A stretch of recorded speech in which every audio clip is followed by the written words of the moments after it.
Bonjour à tous, j'espère que vous allez bien. Aujourd'hui, on se retrouve pour la recette de ces petits moelleux au citron, en version individuelle, idéale pour le goûter des enfants. Super simple à réaliser, vous allez le voir, donc c'est parti pour les ingrédients. Donc ici, on va avoir besoin de 150 g de sucre en poudre, 160 ml de lait, 120 ml d'huile de tournesol, 220 g de farine T45, un sachet de levure chimique, une cuillère à café de zeste de citron, ainsi que le jus d'un demi-citron, et 2 œufs entiers. Donc ici pour commencer, je vais mélanger ma levure chimique à ma farine et je réserve. Je presse le jus d'un demi-citron. Dans un petit bol, je casse les œufs. Ensuite ici, je vais venir verser tous mes liquides dans mon blender, donc mes 2 œufs entiers. Mon lait qui est à température ambiante. L'huile. Le sucre en poudre. Le jus de citron. Une pincée de sel. Ainsi que le zeste de citron.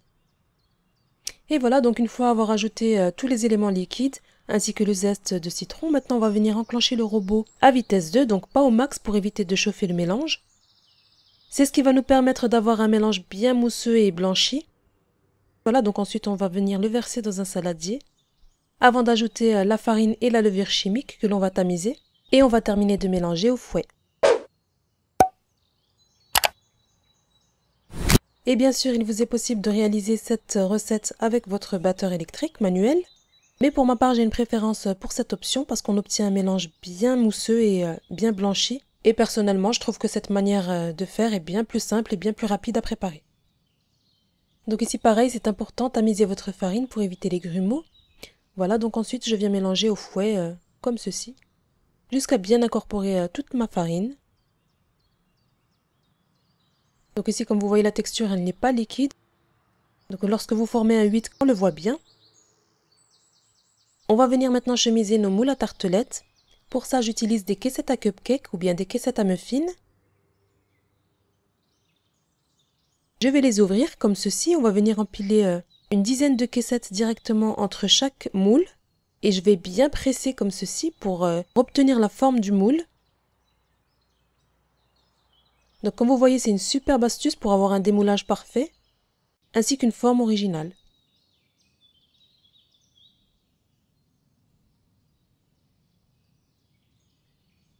Et voilà, ensuite à l'aide d'une cuillère à glace, je vais venir remplir mes caissettes aux 2/3.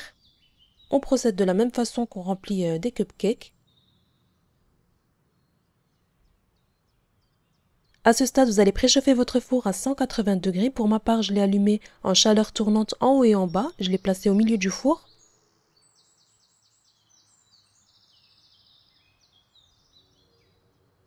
Ensuite, je dépose les moules sur une plaque allant au four et j'enfourne pour une durée de 15 à 20 minutes. Veillez à bien surveiller la cuisson. Et lorsqu'ils sont bien dorés, vous retirez du four. Si ce n'est pas encore fait, je vous invite à vous abonner à ma chaîne et à cliquer sur la cloche de notification pour ne rien rater. Et voilà, nos petits moelleux au citron sont cuits. Vous les laissez dorer comme ceci sans trop les cuire. J'attends 2-3 minutes avant de les retirer du moule et je les dépose sur une grille. Voilà l'avantage de mettre des caissettes dans les moules à tartelettes. Le démoulage est parfait. Bien sûr, si vous ne disposez pas de caissettes, vous pouvez juste graisser vos moules avec du beurre et de la farine avant de verser votre pâte.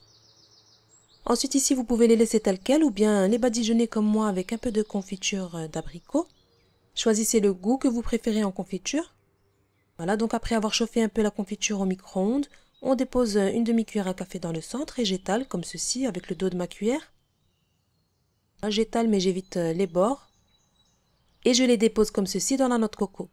Voilà, comme vous voyez, c'est très simple et très bon. Vous avez le goût du citron dans le moelleux qui se marie très bien avec la confiture d'abricot.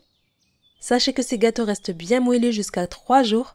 Donc vraiment, n'hésitez pas à tester cette recette pour vos enfants. Comme vous avez vu, pour ma part, j'en ai obtenu 11. Et si c'est de trop, vous pouvez les congeler sans problème en les plaçant dans un sac de congélation, une fois qu'ils seront totalement refroidis. Et voilà, on arrive à la fin de la vidéo et j'espère que la recette du jour vous aura plu. Pour le moelleux de ces petits gâteaux, je vous laisse voir ça en images. Si la vidéo du jour vous a plu, n'oubliez pas de liker, abonnez-vous à ma chaîne si ce n'est pas encore fait. N'hésitez pas à partager la vidéo à votre famille et à vos amis. Et moi je vous dis à très bientôt pour une prochaine recette.